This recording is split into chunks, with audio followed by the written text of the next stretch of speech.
every time. Thank you so much for joining us for this evening's program. For those that don't know me, I'm Chris Sable, Executive Director of the Vail Symposium. On behalf of Dale Mosier, our board chair, the Vail Symposium board, and Ramsey Cotter and the Summer Vail Arts Workshop board, welcome.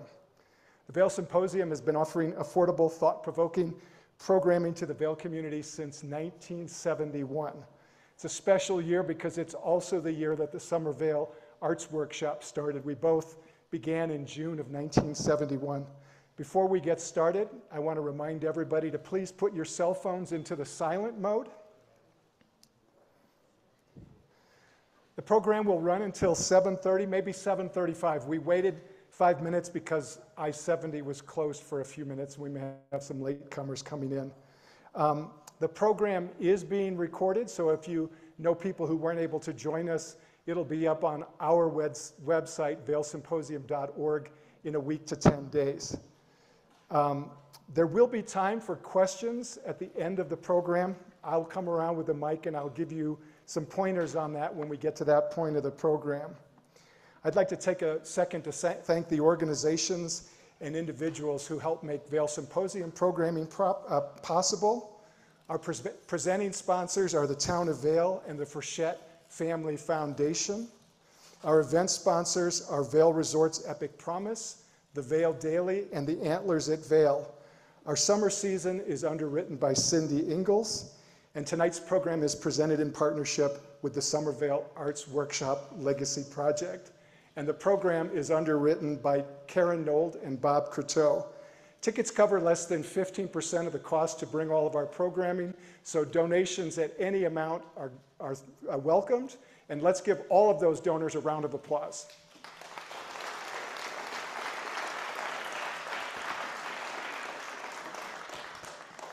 Our next symposium program takes place on Wednesday, August 10th, and we're honored to have co-founder and chairman emeritus of the Rocky Mountain Institute, Amory Levins, present a program called Disruptive Energy Futures, the Economy and Resilient Energy Supplies, a very important and timely program. And then on Wednesday, August 24th, we present the second program in a new series that we created this year. The series is called Conversations on Contentious Issues, moderated by Clay Jenkinson. Our first program in June was on the Supreme Court, and this program is on U.S. immigration. If you don't have it on your calendar, I can't encourage you enough. Really great panelists will be here for that program. I'd like to now introduce our moderator, James Baker. He's a photographer, writer, director. For 20 years, he worked at the Anderson Ranch Center in Snowmass. He was the programming director and then the executive director. He subsequently served as president of the Maine College of Art and was the executive director of the Paychecks Glass School near Seattle. During his 43-year career as an educator and administrator, he curated nationally touring exhibitions, held symposium on a variety of topics, including public art, the impact on society on the Western landscape, and the roles of technology in the visual arts. And his bio, along with all of our panelists' bios, are much longer, and they are on our website. We have an esteemed group of panelists, both in person, as well as we have two that are going to be zoomed in. James is going to tell you more about that. Please give a warm welcome to James Baker.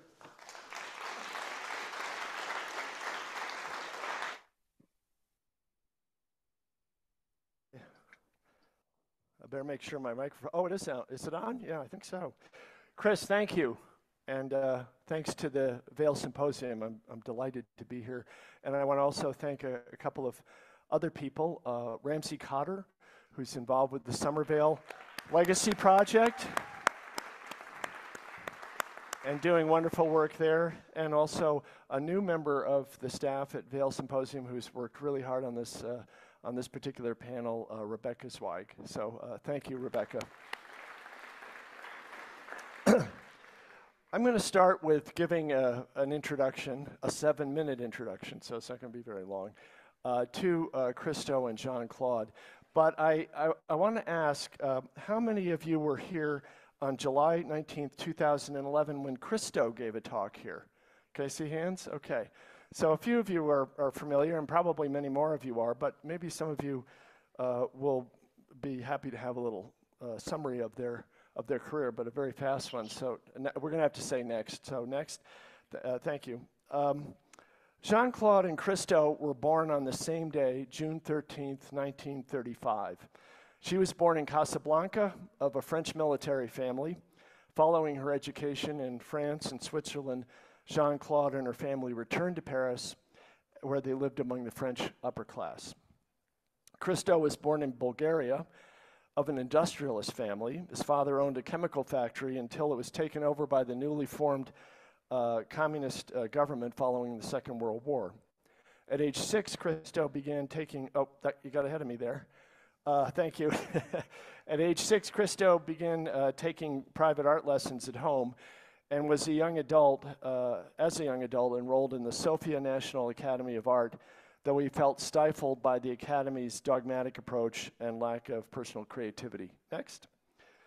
In 1958, when the Hungarian Revolution broke out, Christo fled to Vienna and eventually to Paris. For a while, he made his living painting portraits. He met Jeanne-Claude when making one of her mother. 3 years later, they were married with a son, Cyril, and in 1964, they moved to New York, lived for a while in the Chelsea Hotel, and then moved into an abandoned 19th century 5-story walk-up on Howard Street in Soho, which became their residence, office, and studios for the rest of their lives. Next. They each adopted a new role in their new country. Jeanne-Claude explained, quote, "When we arrived in the United States, we decided to play good cop, bad cop. Christo, the pure angel, the dreamer, the artist. Jeanne-Claude, the art dealer, the administrator, the organizer." Visiting them in 2000, I saw that they lived austere lives, especially for artists who spent millions on their projects.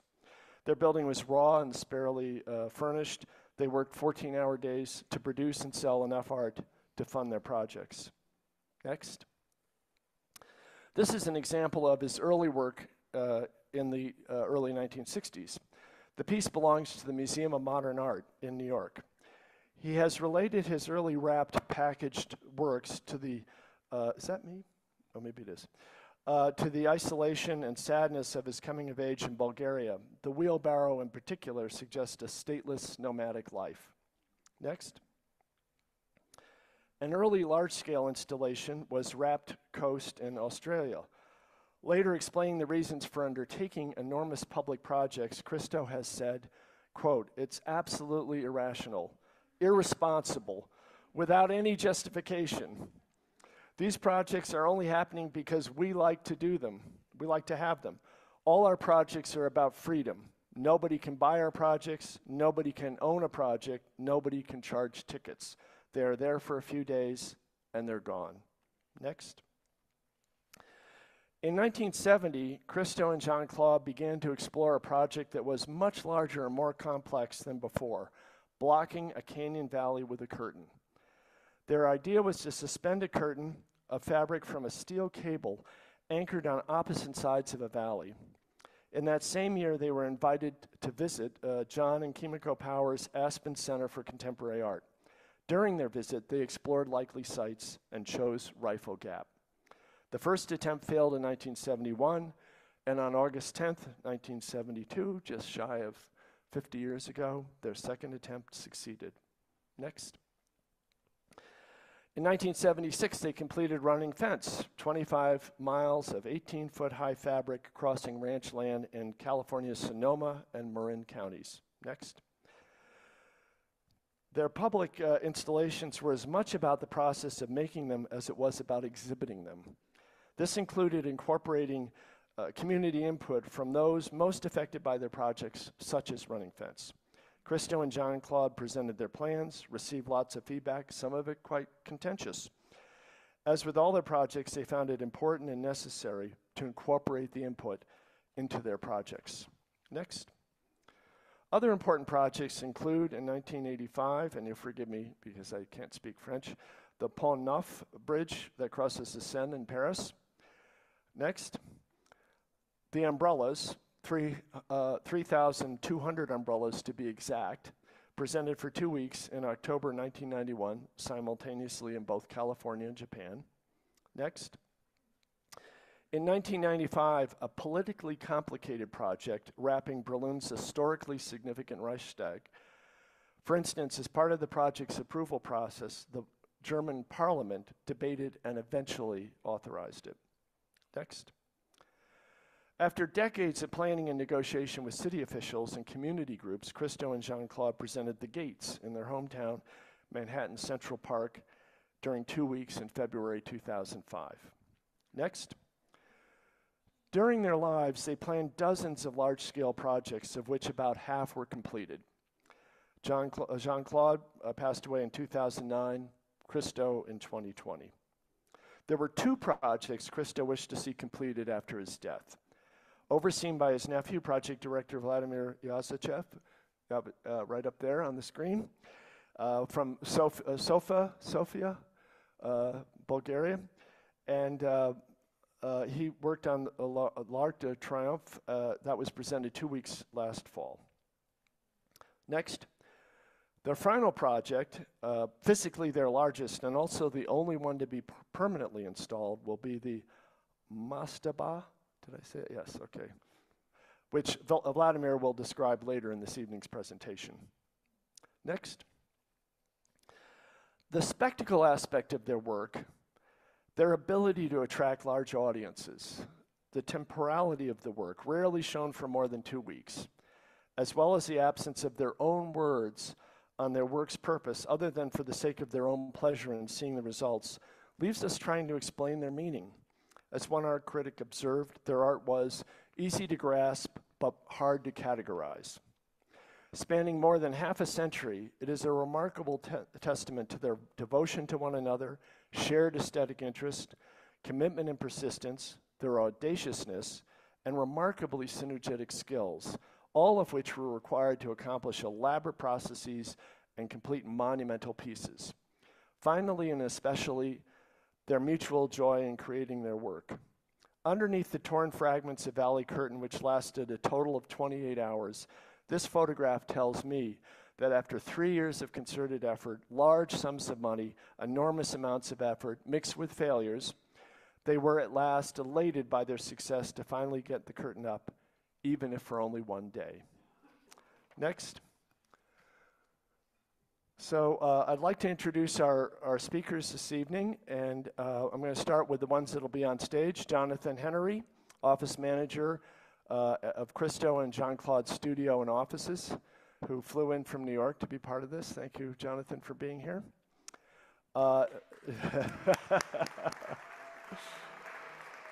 By the way, I have a newly found affection for all of the panelists because they're very articulate and I learned so much from them. I thought I knew something about Christo and Jeanne-Claude, but I know a lot more now, so thank you, Jonathan.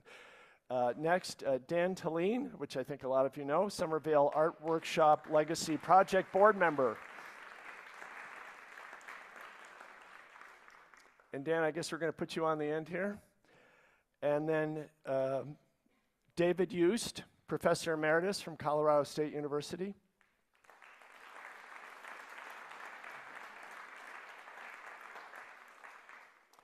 And up on the screen, Vladimir Yazachev, Operations and Project Director for Christo and Jeanne-Claude. Thank you. It's 3 a.m. in Sofia, but I understand Vladimir doesn't sleep very much, and he's certainly not sleeping tonight, so thank you very much for taking the time out for this. And we do hope Wolfgang Volz will join us. Yes, please applause for Vladimir. And we do hope Wolfgang Volz will join us. We're just having a tough connection there with where he is in Stockholm, so he may pop up on the screen, but if he doesn't, we'll fill in and punt in the meantime. So next slide, please. Jonathan, I'd like to start with you. Valley Curtain was a pivotal step for Christo and Jeanne-Claude, given its scale, its complexity, and expense compared to anything they had previously undertaken. Help us understand, how did their previous work prefigure Valley Curtain and maybe affected some pieces after that? Could you go through the slides for us? Yeah, sure, gladly. Next. In 1962, Christo and Jeanne-Claude realized a project. Now, this was 60-year anniversary for this project, just last month, and it was called the Wall of Oil Barrels in the Rue Visconti in Paris, and they blocked an entire street with a wall of oil barrels temporarily, again, just a few hours. And this past June, my cousin Vladimir, who you see on the screen, was there for celebrating the 60th anniversary, and you can now see the wall of oil barrels with a QR code on your cell phone if you're tech savvy, unlike myself. And you see the similarity because you are blocking a street, a much smaller space, but you can see how this might have led to something else. Next slide, please. In 1964, Christo in his studio in Paris and in his studio in New York started on a series of sculptures called storefronts. The storefronts were storefronts actually constructed by him. They're actual sculptures. You could not go inside. You could not see what is inside, and that was the point. They were blocked windows, blocked doors, but you were tempted to know what was inside and what was behind. Next slide, please. Here is Christo with Alfred Schmeller at the gallery in Germany and installing the show. And you can see on the side, you can see Christo and you can see Alfred Schmeller peering over, but this may remind you a little bit of what happened in Reifel a few years later, yet this was in the this was in the 1960s in Germany. Next slide, please. This is an original sculpture that was owned by a collector, a good friend of Christo and Jeanne-Claude. It was called Show Window. I chose this slide in particular because this really reminds me of Valley Curtain. Not only is it almost the same catenary, the way Christo designed the fabric to go across from side to side. This piece is only about 2 by 3 feet in dimension, and even the color of paint that Christo chose might make you think a little bit of Valley Curtain. Yeah, there you go. From the 1960s. Yeah. Next slide, please. Before Christo and Jeanne-Claude finalized the site, as in many of their projects, they had to find the site. As in the slideshow that Jim had shown me earlier, there was a photo of a wrapped coast. They had to find that coast. They searched far and wide. They had friends looking on the west coast of the United States, on the Pacific Ocean, until finally a good friend and collector in Australia invited them to come and take a look at a coastline near Sydney.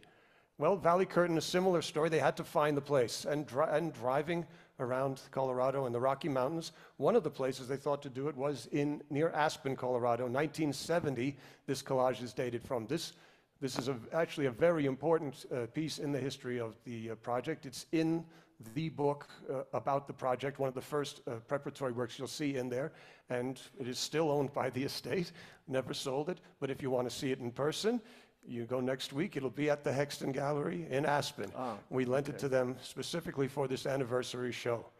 Next slide, please. This one also for Aspen. Found it in our storage, doing the estate work for Christo. This incredible gem, also 1970, not rifled, but still looking for the site. Next slide, please. But here we are. Now, finally, 1971 and 72, when they decided to do it in rifle, and this is where I just was yesterday with my wife Cheryl, and we saw again the miracle of putting that steel cable way up that mountain. And I'm not going to get too much into that because there were people who remember it that can talk about that. But what I would like to show is also the relation to this project as to the major projects coming next. And if I could have one more slide, please. You saw this, a different version of this project in Jim's presentation before. The running fence, which was completed in Northern California in 1976. Only 18 feet high, not 300 feet high like the Valley Curtain, but it was over 20 miles long across Northern California and Marin and Sonoma counties. Jonathan, I have a follow-up question. So Valley Curtain was more expensive than anything they had done before, from what I understand. Yes. How did Christo and Jeanne-Claude organize their business to be able to finance this project, as well as the others that follow? Because that project was important to that. Right. And in 1972, I believe the Valley Curtain cost them personally about $500,000, if I remember correctly. Yeah. And that's 1972 dollars. And they used the same model for all of these works, including the Wrapped Coast and everything since then and to today, last year when we finished the Arc de Triomphe Wrapped for them, was through the sale of Christo's original artworks, drawings, collages, scale models, multiples, entire exhibitions. That money goes into their account, and then they build these projects. That's how they fund them themselves. Never a grant, never a sponsor, no taxpayer dollars, no commissions, everything what they wanted to do, where they wanted to do it. They had to get permission to do it. They were never asked to do those projects. These were their projects. No volunteers? No, everybody was paid. Even Jeanne-Claude, as I remember, would joke with me that everyone was paid, even except maybe her mother.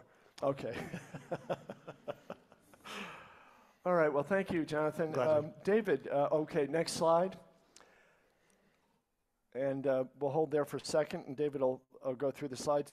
David, taking the Valley Curtain project as a prime example, through their preliminary sketches and preparatory drawings, can you help us understand how this project evolved and developed aesthetically? Well, let's go to the first slide. And, okay. Okay. Yeah, I think that's the one I have. And the Valley Curtain is white at this point. And I think it's because Christo didn't, and Jeanne-Claude did not yet make a decision as to what the color was going to be. Next slide. And here's another image of it in white. And next slide. It's so interesting to me to see the drawings of Christo's and Jeanne-Claude's in the kind of time sequence, because you can learn so much by just observing what's going on, and you can get a handle on the changing thought process and the evolution of the projects. Next slide. Next slide. And here the color was chosen at this point, and this has one of the topographical maps as part of the drawing on the lower part. Next slide.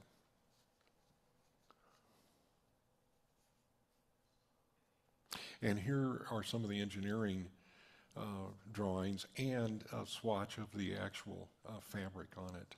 Next slide. And this is wonderful to see Christo's studio and some of the works that are on view. And it looks like a number of these are also showing the Valley Curtain in white. And there's an early mastaba modeled. Oh, and yeah. I don't know how that fitted in there. Can you? I can answer that. Yeah, good, do, please. That model that you see there is still in Christo's studio, almost exactly in that same place. And it is, because the mastaba project, which I'm not going to talk too much about because Vladimir will cover it well, was not originally only planned for the United Arab Emirates. That was a model for when it was planned to be in Texas between Houston and Galveston, that scale model. That's why it's much earlier, from the early 70s. Okay, and this is the last slide. Yeah, and David, yes. And you've said this in a way, but I want to give you an opportunity if you have a little more to say about it. What does the Yes. approach of these numerous, and the way more sketches and drawings than we showed here, these is a sampling, right? What does it tell you about their creative process, about how they think and develop, Well, as artists? I can only say that it's a kind of evolutionary process, and the more Christo and Jeanne-Claude live with these projects, the more information they're able to absorb and figure out what to do. I want to just mention the Gates project. In the early drawings of the Gates project, the poles were drilled into the ground and were on either side of the sidewalks. And if you stop and think about that, there would have been tons and tons and tons of dirt that would have had to have been dug up to place those poles, and they would have saved all that and put them back into the same holes after the project. But eventually, and if you follow this in the drawings, there were very heavy iron bases that rested on the sidewalks, thereby, and those even had pads on them, so it didn't interrupt the sidewalks at all. And if you trace it, you can see that happening in the drawings. Yeah. And it's so interesting. And early the drawings, I think, the project was proposed for in the fall. and it was to kind of coincide with the changing of the tree colors. Yeah. Ultimately, that evolved into February, where the trees didn't have any leaves, or many of them didn't. Yeah. And that way, you know, you could see all the glorious gates. Yeah. And so it was just so interesting. And if you follow those drawings in sequence, you can It kind figure of those maps it things out out. for you, doesn't it? Yeah. Yeah. Well, thank you, David. Sure. Next slide. And then the next section is really something I was looking forward to Wolfgang talking about, but I think what I'm going to do is talk about them in case he doesn't come up, and I'll have other questions for him. And I'm going to talk about my reaction to what Wolfgang said about his very first project with Christo and Jeanne-Claude, the Valley Curtain. Next. I'm going to have to look at the slides because so Wolfgang had, I guess, met Christo and Jeanne-Claude a couple of years prior, or maybe a few years prior, informally at an exhibition opening. And he was taken by them personally because they were very approachable. As some of you who have met them know, they're very engaging. And then he was inspired to come out, I guess, when he heard about Valley Curtain, and as a self-assignment, or maybe he was invited by them, that part he would have to clear up. It was, he came out to Rifle Gap in time for the second unveiling of the curtain, which held in August 1972. And he started photographing. At some point later, Christo and Jeanne-Claude explained how they wanted to work with him. Jeanne-Claude, who's very articulate the way, he said, "We want to work with you. We don't want you to work for us." So that gave him a lot. As a photographer, I like that. You know, it gives you a lot of freedom. Next. So we started photographing it as soon as it got up on that morning. And this looks like midday, actually, of the second morning. This is the classic shot here. Was the previous shot of your van there, Dan? My old green pickup. Okay, yeah. We have to go back to that because Dan wants to make sure we have time on it. Can we go backwards one? Yeah, so there's Dan's van, and he's explained that the van was pretty dirty and messy, but we don't know. Just the dashboard. I think the Photoshop took care of that. Anyways, next slide. And then the next one, please. So he climbed up the hill there when it was being roped down, and Dan Taline's going to tell us a little bit more about that, because Dan's probably somewhere in that picture. And that was the moment of success. Next slide, please.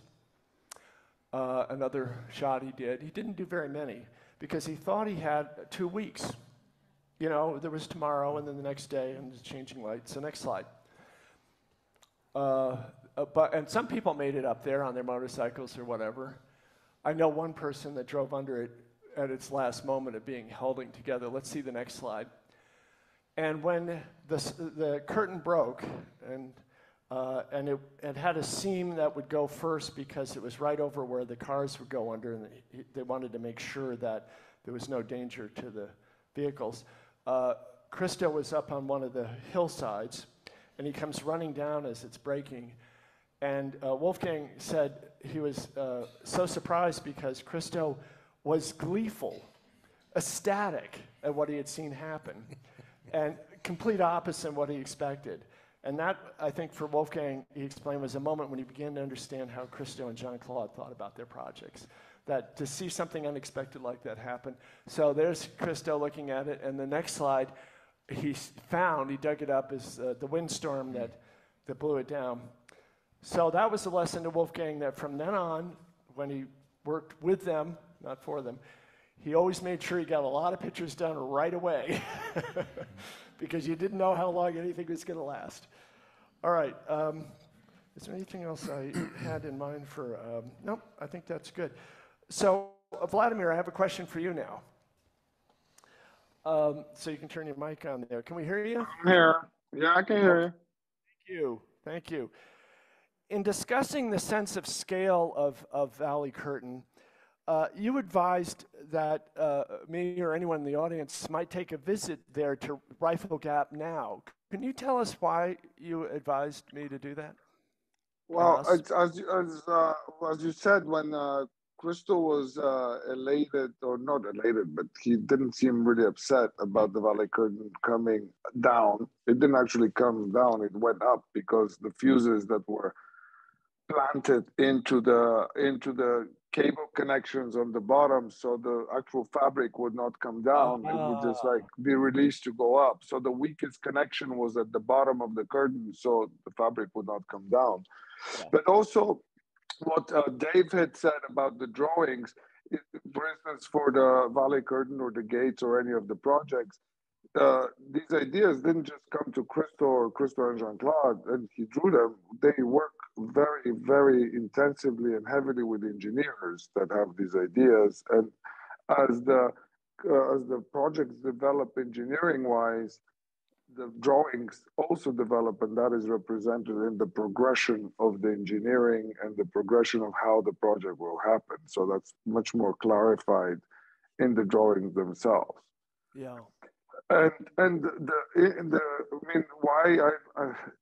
thing is that I even think 28 hours was way too long for the Valley Curtain, because it's such a crazy idea to close the rifle gap with the fabric that the smallest gust can rip it. And in perspective, the center span of the Brooklyn Bridge is the same as the cable length of the Valley Curtain. Yeah. So just to imagine that you can close such an enormous space with fabric without the usual slats that they put in the fabric to let the wind through and all these things. I even think 28 hours was way too long. I mean, they were lucky. they got a little bit of luck. Yeah, I think they were lucky, and so this is like, so it's they accepted that. I'm sure the engineers had known that. I also, and but for the sense of scale, you really should see the site. I've been to a lot. I mean, I was not born when the Valley Curtain happened in 1972. Yeah. I was born in 1973. So I've just experienced it through photographs and been to the location 3 or 4 times. And every time I go there, I'm completely stunned by the size of it. And especially if you climb up to the anchors where the anchors were made, and they're still there. It's the only project that we have anything left behind on the request of Rifle, Colorado. That the anchors would stay there as a memory of the Valley Curtain. Oh, well, thank you for filling us in on that. That's great. All right, you got applause for that. Halfway across the world. All right. Actually, one more. Sorry, guys, but please, one more thing to add. One more thing to add, which is a really interesting story. As you know, Christo and Jeanne-Claude did the Documenta in 1968 with the packaging castle, the cucumber packaging castle. Yeah. But in 1972, in the following Documenta, they had an office, and in that office acted as a travel bureau, how to get from Castle to Rifle Gap to go visit the Valley Curtain. And Wolfie's sister was the person that acted as a travel agent to organize. They had a telephone in the office, so you can call the airline and book a ticket and do all these things. That was in 1972 before the Valley Curtain to organize that trip to visit Rifle Gap in Colorado. So we'll add that to the resume, Rifle Colorado Travel Agency. Okay. Yeah. All right, thank you. And next slide, please. Pleasure. And then the next one, and we're going to go to Dan. Dan, in 1971, Curiosity. Did you go in 71 to see? No, you went in 72. But I was involved in the Somerville Art Workshop that had a class in critical studies and talking about Christo and his projects fit into critical studies, and there was a field trip of those students that went over to watch it happen, which it didn't happen. It failed. Yeah. And they came back and told us all about it, which alerted us all to the next year when Christo was going to try again. and we went over then to see it. But school was over, and we just went over just to see what this harebrained idea. What the hell was going on over there? So you took part in the second unfurling of the curtain, but working with them was a kind of serendipity for you, wasn't it? Well, it was, because the curtain was supposed to come to fruition that day that we got there. But instead, when they tried to unfurl it, it stuck. Yeah. And there were workers. This drawing is just a worksheet that has everybody's name on it that was supposed to be tying it down on the day that it didn't come down, when it got stuck. Yeah. And there were people committed to something other than the project. They had to leave, and that left job openings. That there were 12 of us from Vail, 13 of us from Vail that went over, and there were 12 job openings. So I was one that got to take one of those job openings and got to help make it happen. The job interview was very brief. There was no hazing process or anything. Okay, good to know. So you kept memorabilia from your time working with them, especially the Valley Curtain Project. As you go through the slides, could you share with us what's important to you about Christo and Jeanne-Claude and how they work and what it's like working for them? Because I think that's really important. Well, something like this, the day that the curtain tore, I was back in Vail and just got in my truck with Jane Gregorius, who's my friend, that we went back to see it again. Yeah. See it torn. Do you want to go on the next slide there and show that? Well,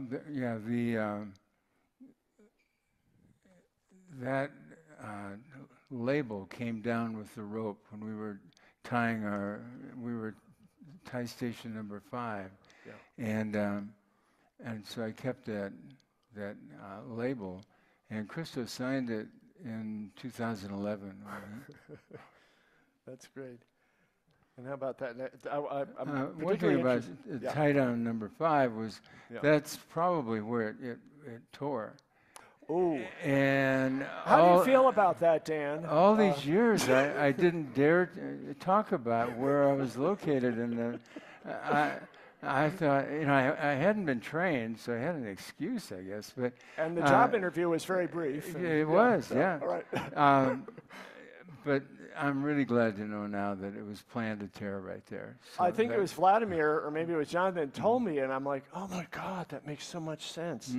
Because it was right over the road where the cars would go under, so they want to make sure it didn't fall on a car or something. Yeah, the highway department required something like that. Well, I think you tied that one down right. I think we did. To do its job. Let's see the next one there. It's the final one, I think, but I get a kick out of this. Paychecks. Those are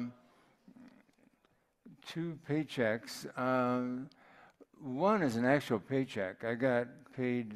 That's the greenish one and the smaller one. $11 and I can't really. 38 cents. 38 cents was my pay for that day, tying it down. And that's important, that Christo never would let somebody volunteer without pay. Right. So we all got paid. And then. If you volunteered, then it was hard to fire you. But if you were hired, no, that's what my understanding was behind it. And also, we were all covered by workman's comp that way, too. Which is good. Yeah. The photo on the right with a picture of the curtain, that was a souvenir check. And Ted Doherty, the engineer on the project, the head of his company, A&H Builders, Ted told me that was Christo's and Jeanne-Claude's idea to do a souvenir check like that, because they were afraid that some of us workers wouldn't cash our real checks. Yeah, and that would screw up their bank account, right? Because but they really wanted us to be paid, and so they gave us a souvenir check. And after that, every project I worked on, there was always a souvenir check. That's wonderful. Well, I want to lean into, and David, I'm going to throw this one to you, what it's like to work with and for Christo and Jeanne-Claude. You worked for them in a variety of capacities and several or a number of projects. Two. Okay, that probably yes. felt like several. No. Oh, okay. It wasn't enough. All right. How did they organize and direct large teams of workers to realize these projects? I mean, personally, how did you also think about how that affected your life? And as an artist and educator, how did it affect your work in those realms? Well, I could talk for a long time just about And I'm going to that. cut you off if you do. Oh, well, that's okay. Let me start off by saying that I met Christo and Jeanne-Claude in 1980, and they were both affiliate faculty members of Colorado State University in Fort Collins, not Boulder. And I first met them then, and there were slides that Christo was sharing with all of us of the Mastaba project, but also there was a focus on surrounded islands.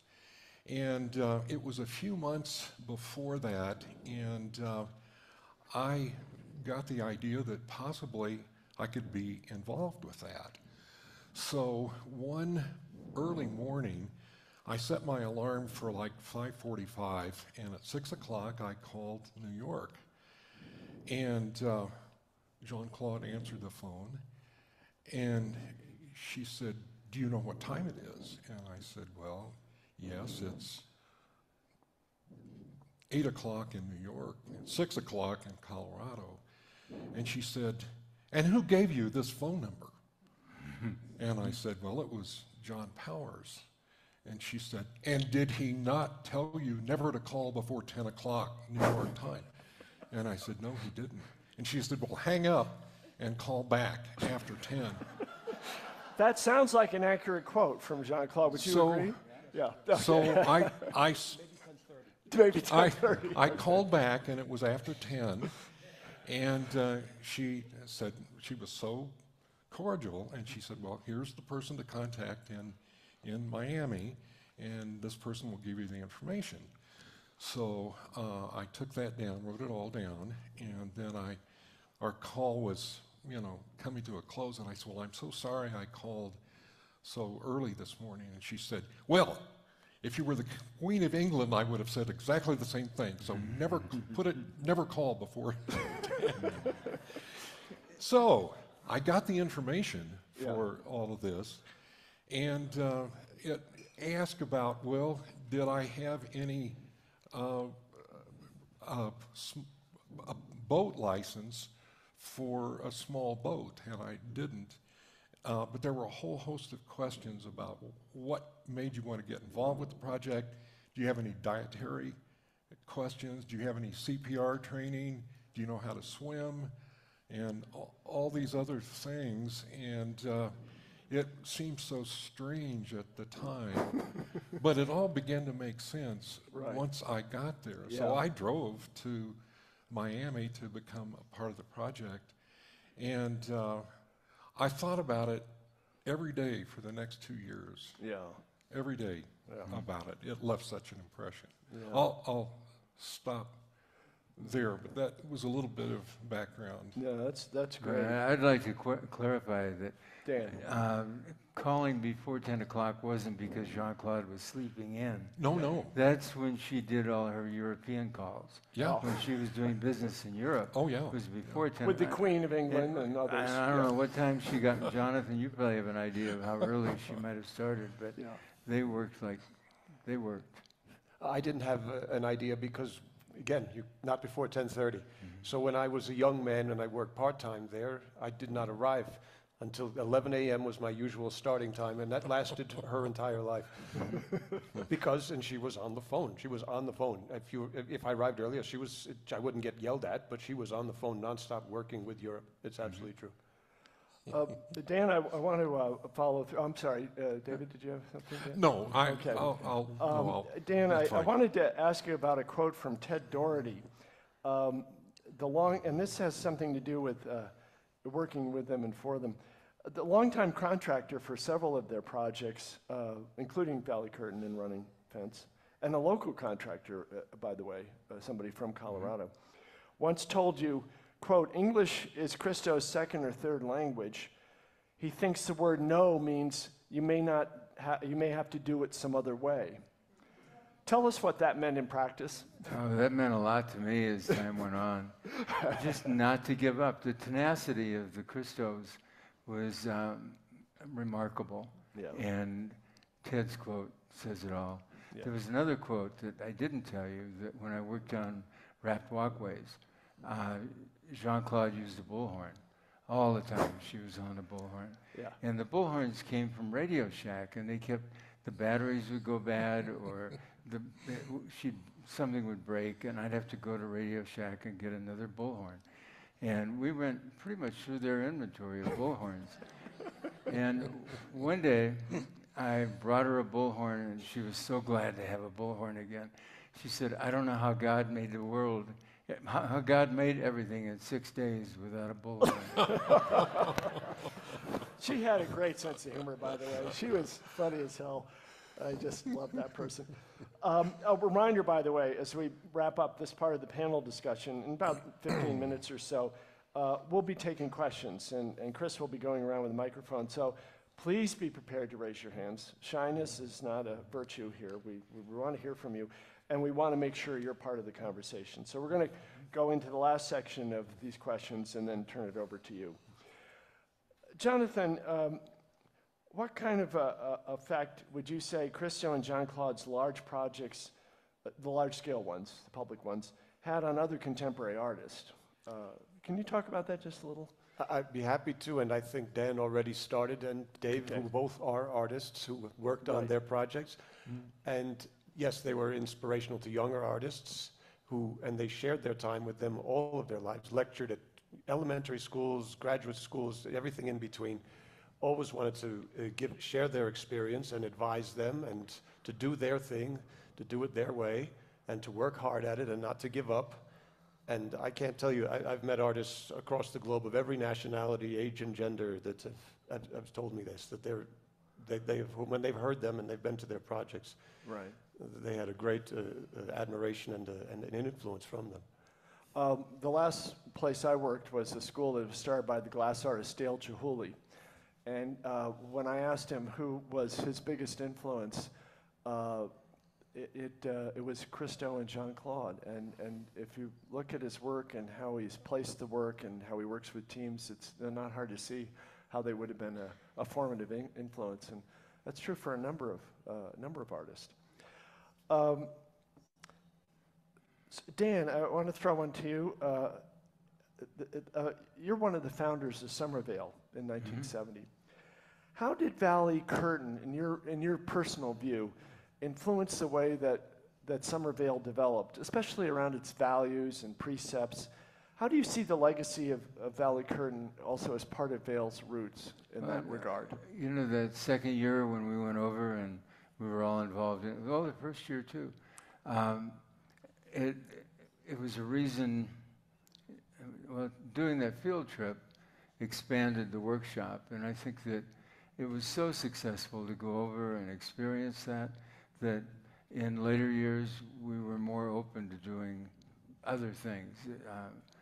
Critical studies became more and more important, and just the opportunity to stretch out, go outside the school.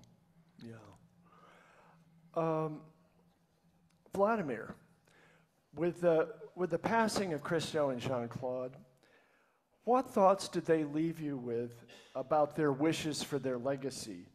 The installation of the two posthumous pieces was one element of their, I guess it's not a wish, it was in their will. It was a command. What other things are you thinking about for the future? And more generally, what do you personally wish will be remembered about Christo and Jeanne-Claude that you feel is especially important? I mean, their wish was, it was Christo's wish because Jean-Claude was gone for already 10 years, over 10 years, but it was Christo's, can you hear me? Yes, very well. Yeah, it was Christo's wish to finish the Arc de Triomphe project and the Mastaba for Abu Dhabi. We did one, and we still have one more to go. And this was, look, Christo and Jeanne-Claude lived for their projects. This was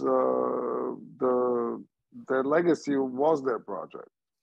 And we are working on the mastaba, and we will probably take a little bit of time, but we will finish that project for them as well. And everything else is, of course, as any other artist, we're working on exhibitions with Jonathan, with Lorenza. We're working on exhibitions, on museum exhibitions, gallery shows, and some educational things. So it's something that the future will bring us with any artist foundation does. But the most important thing for me personally is to finish the mastaba project, because Christo and Jeanne-Claude lived for their project. And I'm going to have you talk about it in a minute. I have a couple more questions, and then we'll go into that and finish off with that before the audience questions. Jonathan, you work at Christo and Jeanne-Claude's home and studio. With their estate and with the Christo and Jeanne-Claude Foundation, which you're working on, as you plan for the future, can you share with us some of the estate's and foundation's goals? I know it's early going. Christo passed away 2 years ago. These things take time, but can you give us a sense of where your thinking is on this?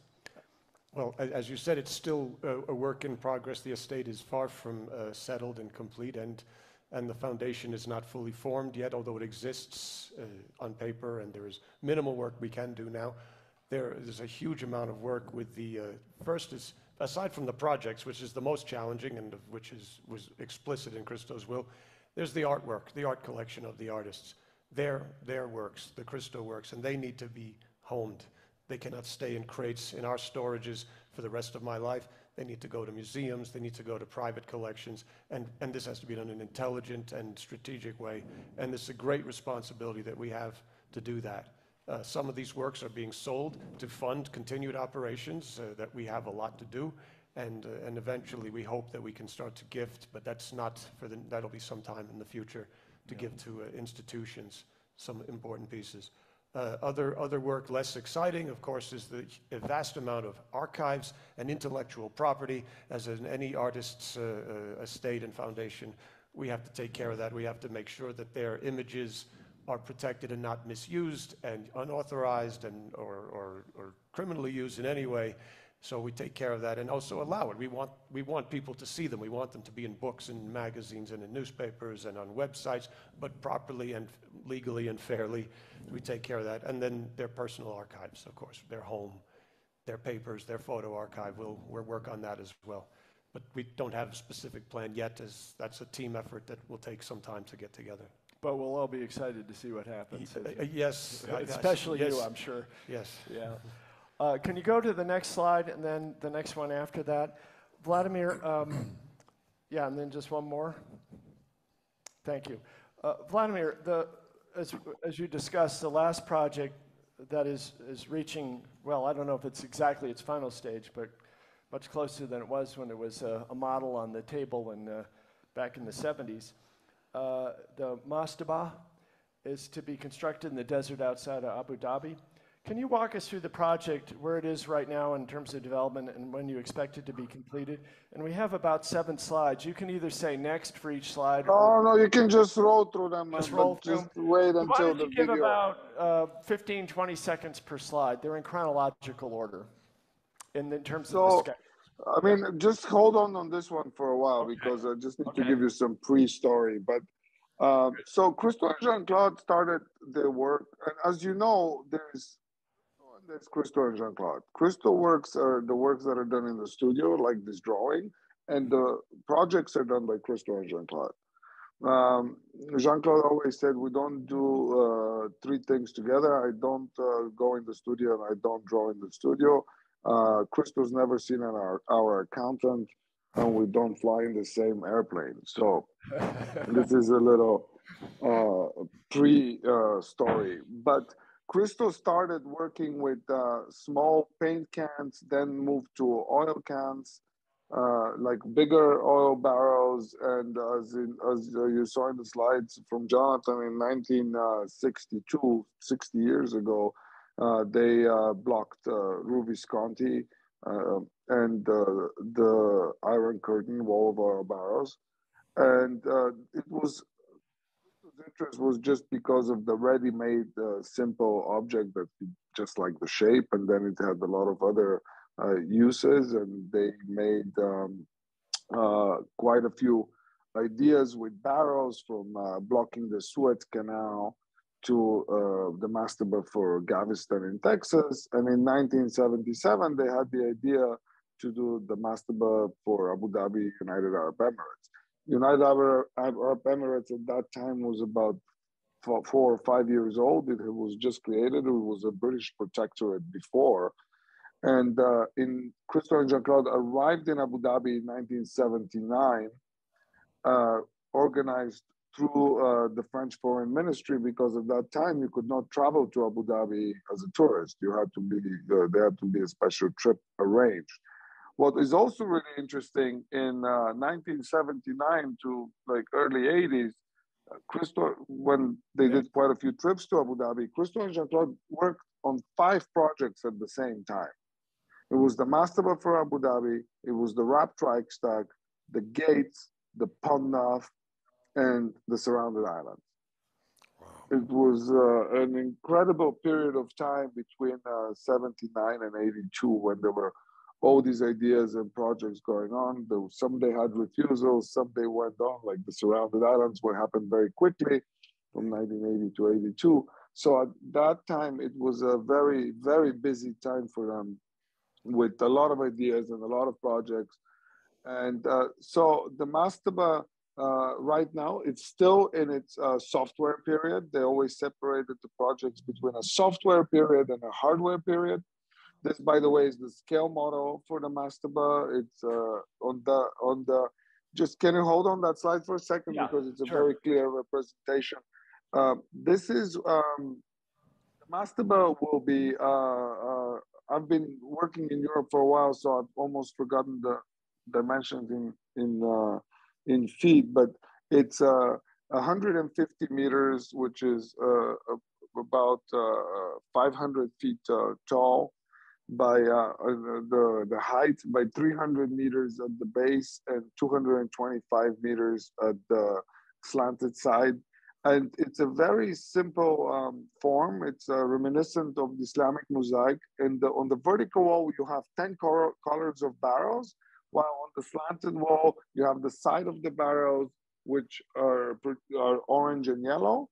And the nine colors on the vertical wall, predominantly, again, orange and red.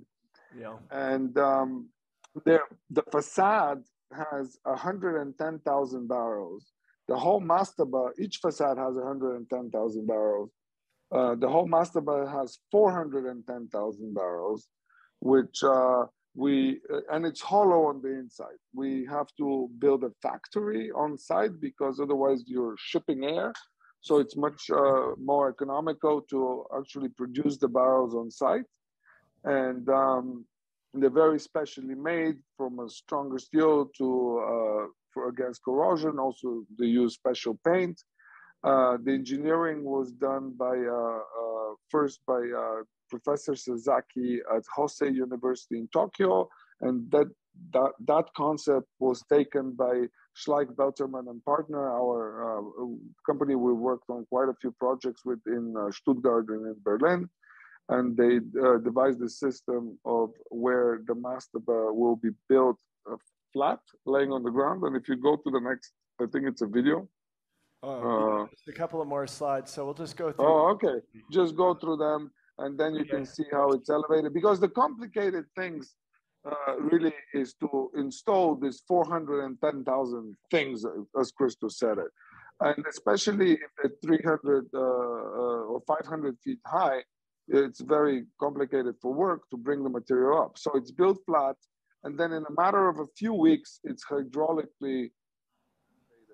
This the length of when the mastaba is flat is about half a mile, And this all lays on railroad tracks, and it's elevated very quickly, and it's going to be very spectacular and very sexy to just all of a sudden the mastaba to appear as a lot of the other projects. And so just the build time of the mastaba is between 3.5 to 4 years. That's the construction period, because it's a very large scale project. It will be the largest sculpture in the world. And you can fit 2 Cheops pyramid inside by volume. The height is almost the same, it's a little bit taller than the Cheops pyramid. So this one is 150 meters and the pyramid of Cheops is 146. But because the Cheops pyramid has all sides are slanted, and by volume you can actually fit 2 inside. It's quite a massive project, and that's why it takes about 4 years to build.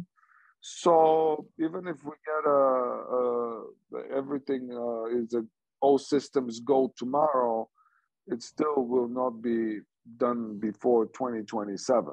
So, and so 2027, 2030, like something like this. Who's counting, is right? No, but it's been 45 years. In 2027, it would be 50 years since the idea of the mastaba. Yeah. And but yes, who is counting? So it's called cathedral thinking. There you go. Yeah. Cathedral thinking. Well, thank you. Cathedral thinking, yes. Great presentation on an amazing project. And up for more than 2 weeks. It's going to be up for more than 2 weeks. Wow, yes, it's permanent as anything. As Jean-Claude used to say, as anything is permanent on this planet, that's but it has a very heavy maintenance like way of the maintenance. We actually are been quite in discussions with the organization that runs the Eiffel Tower, because it's very similar on the way it's set up and the way it works. And actually, interestingly enough, if the Eiffel Tower were to be built today, would probably cost approximately the same too. So it's a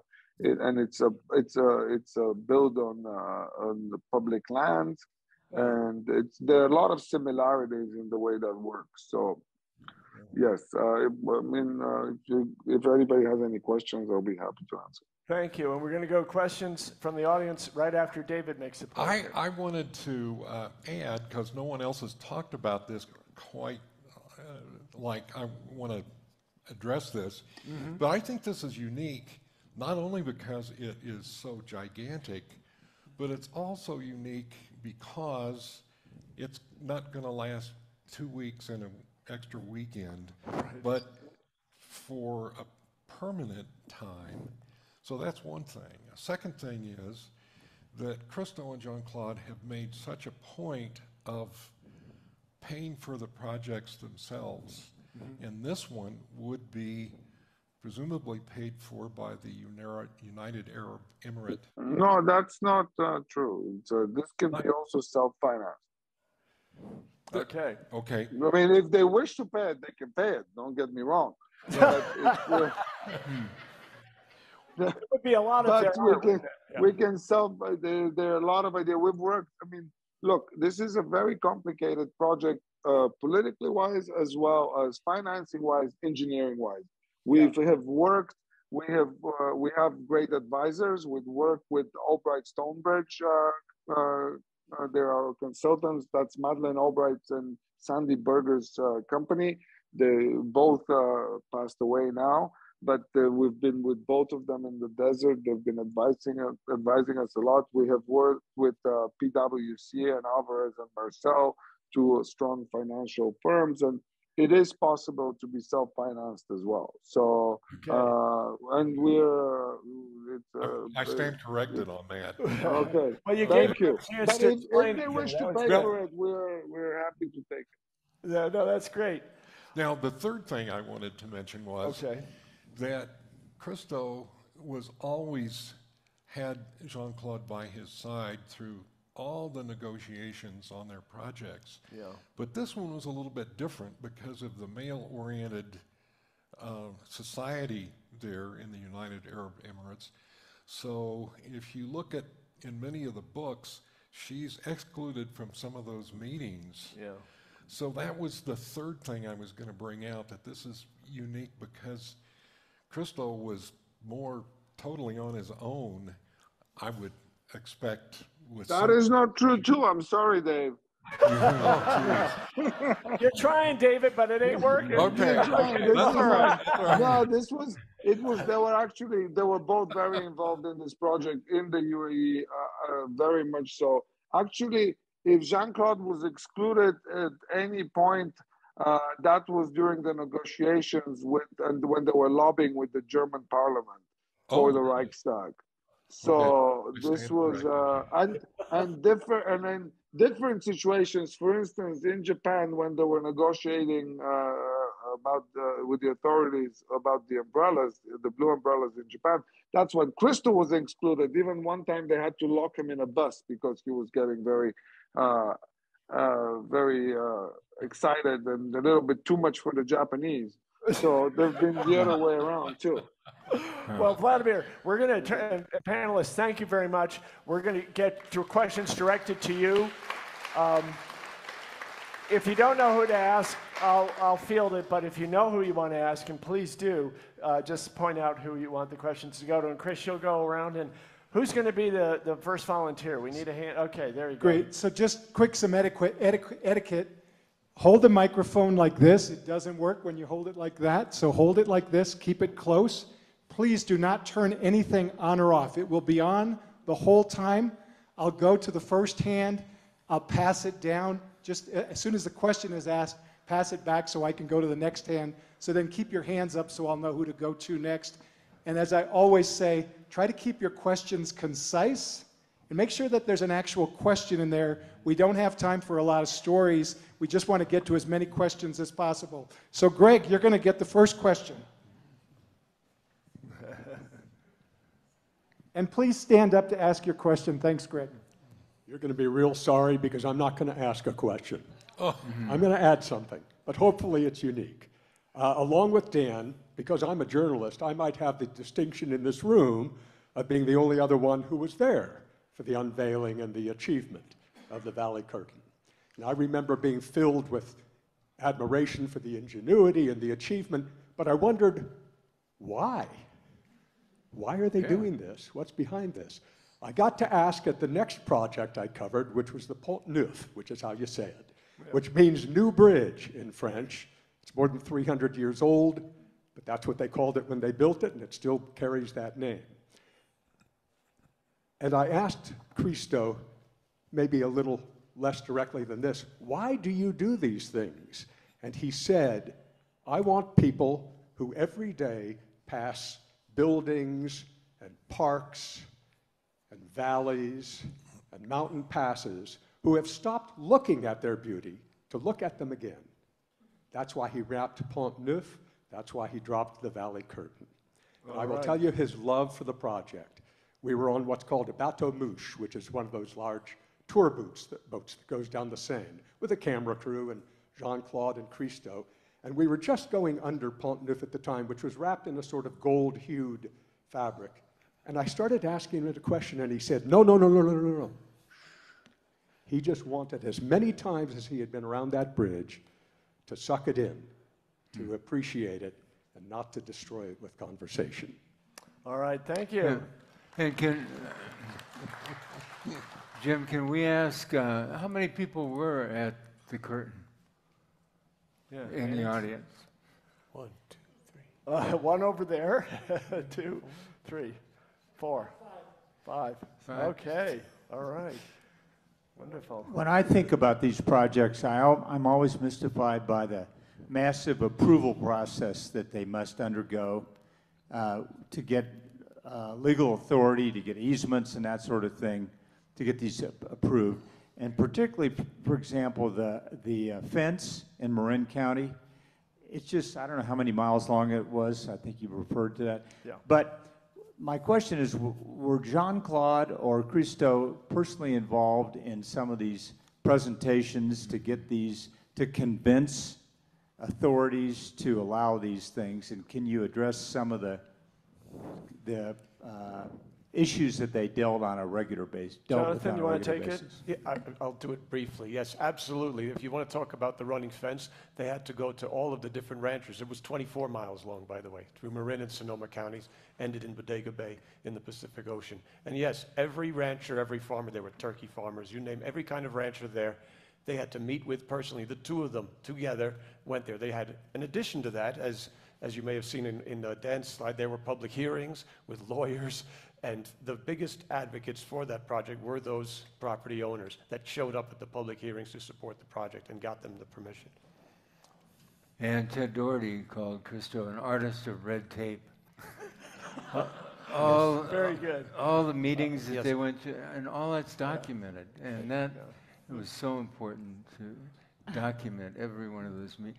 And all the people that were against all these projects, every project has opposition. Running fence was no exception, a really tough opposition. There was a bomb threat. There was an art show put on by other artists called Stop the Running Fence Art Show. There's always people against the projects, and they become part of the project. That's what I really liked about Christo, that no matter how hard you tried to be against it, you became part of it. And it reminded me of Star Trek and the Borg, you know, the resistance is futile. Right, very good. Who's next? Yes. Vladimir, здравейте. I'm from Sofia, from Bulgaria, and my question is, what were Christo's feelings towards Bulgaria, towards the end of his life? Did he ever forgive the communists and what this country did to all of us, what this communist government did to all of us? Yeah. Somehow there's always a Bulgarian in the audience. Christo, I mean, his feelings never changed. It wasn't towards Bulgaria, it was towards the regime. It was the regime that he escaped. And but at the same time, Christo always said, because ultimately Christo and Jeanne-Claude's work is about freedom. And Christo always said, I do what I do because where I come from. And he said, if I were born in Michigan, I wouldn't be doing the same thing. So it was,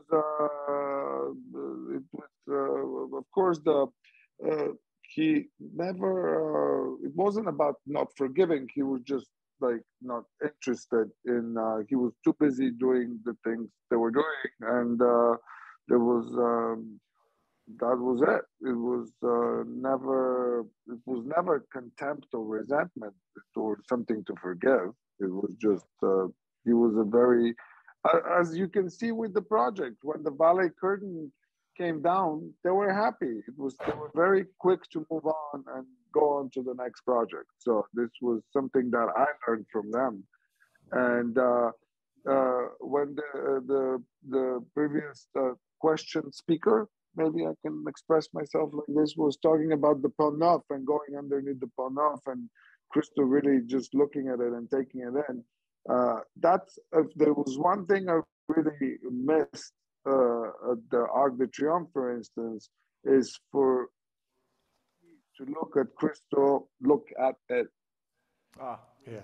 Just something very special to always see the way he really enjoyed looking at it. That's a great point. Thank you. Next question. Yes, Greg, thank you for helping articulate the mission of the work, because I was curious myself. My quick question is, what was their fascination with the color orange? Or as in the gates, they said it was going to be saffron, I think, in all the publicity beforehand, but I went to the opening of the gates in New York, and it's just the color orange. I'm curious. I can answer that. Okay, good. Go for it. It was saffron. It's not. There are many hues, and then it was a saffron color. You know, all the colors have names, and that was saffron. It's like there are many different colors, hues of orange, but it's just an artistic decision. Nobody asked Leonardo why they put blue in that corner of the painting.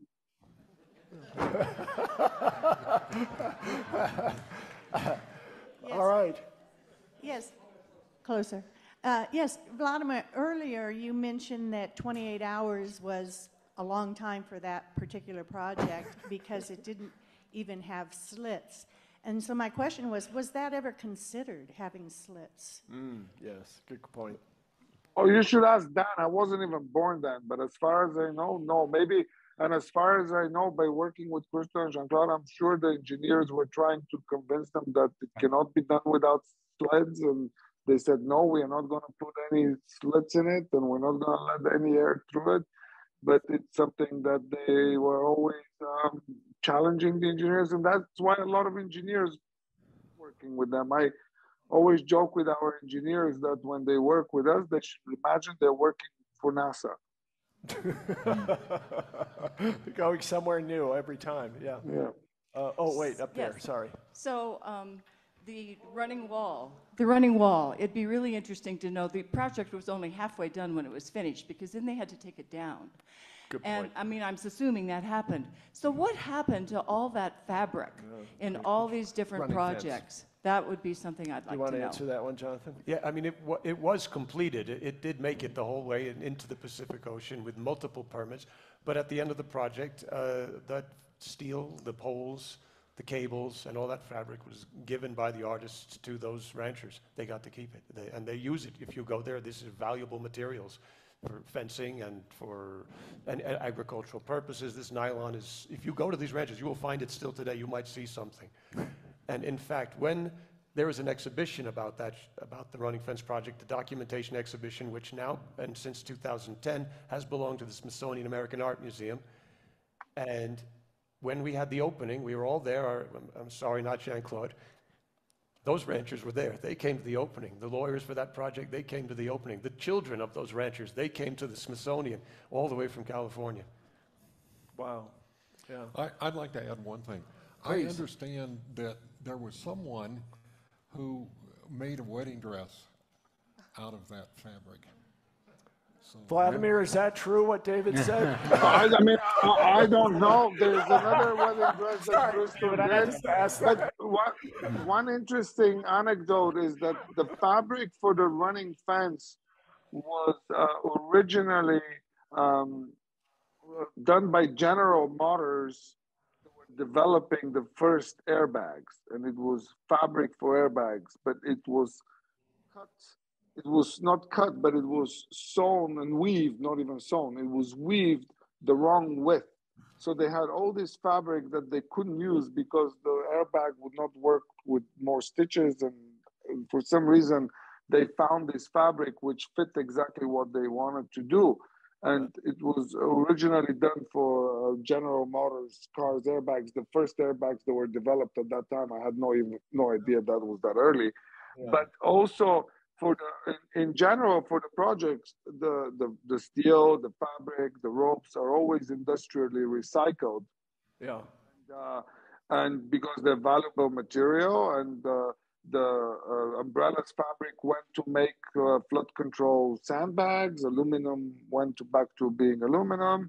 The fabric from the Reichstag was shredded and made into carpet underlays. The fabric for the floating piers was also shredded and mixed with sand for horse corrals, for dancing horses, what they use in the maneges. For the Arc de Triomphe, we work with a company called Parlay for the Oceans that they recycle plastic, and they use it for other purposes, from even making sneakers out of it. So all the fabric is industrially recycled, and the Christo and Jeanne-Claude have been doing this for decades just because it's economical. It's just something, it's an industrial material that has its value, and it's being reused. Not only because it's environmental. What I want to know, David, is did the bride know that her dress was GM airbag material? I don't know about that. I think that's important. Yeah, Dan? Well, one of the negotiating points, giving the materials to all the ranchers, they appreciated that, and that was part of the deal. And another important part of the deal that Jeanne-Claude told me about was offering all the ranchers' wives a washer dryer. Right. They included that in the deal, and that kind of sealed the deal. That sealed it. Yeah. Wow. Okay, up here. Hi, I want to thank all 5 of you. This has been nothing short of an absolute revelation. I am the protecting their legacy and continuing their legacy is such an incredible responsibility, and I'm curious in a day and age when there are so many single artist museums, if that's a conversation that you guys have ever had, or if you feel a sense of responsibility to share this work across museums worldwide in order to sort of share the love. Jonathan? I could just, I'm sorry, I missed the point of the question. Just one more time. Sorry. She was wondering about, with there being so many single artist museums in this day and age, is that part of the consideration to create a museum for their work? No, it was never in the artist's wish, at least not told to me or to Vladimir, that they wanted to have a Christo and Jeanne-Claude museum. But that their work should be seen. And as I mentioned when we were talking about legacy, we want these works to be seen. We want them to be in museums and in collections where they will be seen. But we are not in right now. I don't believe that's something we'll do. The foundation still has to work all these details out, but building a museum is probably not going to be something we'll be doing, a Christo and Jeanne-Claude museum. There are good enough collections already out there that have spectacular Christo and Jeanne collections. Maybe the Wirth collection in Germany, which exhibits regularly, and Lenz has an enormous collection. The Museum of Contemporary Art at San Diego, La Jolla, also has a beautiful Christo and Jeanne-Claude collection, which they share. The Sonoma County Museum, Santa Rosa, the National Gallery has over 60 works in Washington. Wow. So there are plenty of good places you can see quality collections of Christo and Jeanne-Claude's work. All right, one more? I think we're done. All right. Before we thank everybody, I'd like to make a couple of remarks, and then you can have the final word, James. So, and I say this at all of our programs, and I absolutely mean it, which is why I continue to say it. Thank you for coming. We are so fortunate to be able to bring 40 programs a year to our community on such a wide variety, but we couldn't do it without the audience. You're the reason. And I ask you this from the bottom of my heart. The best thing you could do, besides write us a $20,000 check, is tomorrow, when you're talking to somebody that wasn't here, say, wow, I went to a really cool program last night. It's going to be up on the website. You should check it out, and you should see what else the Vail Symposium is doing. Your word of mouth will do more to advertise and get more people to come and enjoy these great programs. So if you could do that, we would really appreciate it. Also, I want to thank the Vail Mountain School. What a beautiful, beautiful venue. And you can help us if you brought in any cups or popcorn or anything. Please take your trash out to the lobby. And when we're finished here, these guys are going to take their microphones off, and they're going to go to the lobby. They're going to put their masks on. So if you want to talk to them, give them a few seconds or a few minutes to get out there. Please don't come up here. Let them get out to the lobby. And be careful going home. And James, I turn it over for you to thank everybody and to close us out. Yes, and I want to thank Jonathan, David, Dan, Vladimir, and all of you for me, a delightful evening. Thank you very much. Thank you. All right, off for the mics.